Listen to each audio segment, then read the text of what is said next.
Every day, officers across the state are collaborating to take down drug operations. News 8 Now's Emily Haugen checked in with those agencies and joins us in studio to explain what they're facing. Good evening, Emily. Ken, officers across the state are trained to detect and track down inconsistencies, but they can't find those without help. Heavy drug use affects all of us. What it does to these communities, the thefts, the burglaries, the child neglect and abuse, the stuff just skyrockets. This isn't just a problem in La-Crosse. Executive Officer for Wisconsin State Patrol, Lieutenant Nate Clark, knows well. Narcotics distribution is essentially just like any other distribution of commodities. They're brought into hub locations. Generally, those are going to be the biggest cities, and then they're broken down into smaller amounts and distributed out to smaller distributors and dealers.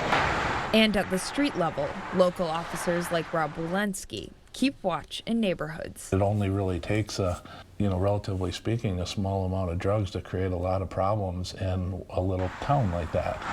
And on the interstate. It's really upon the trooper or inspector, or any law enforcement officer for that matter, to communicate with the occupants of those vehicles and look for those indicators of drug activity. Those searches can lead officers to a bigger problem, but they can't find it alone.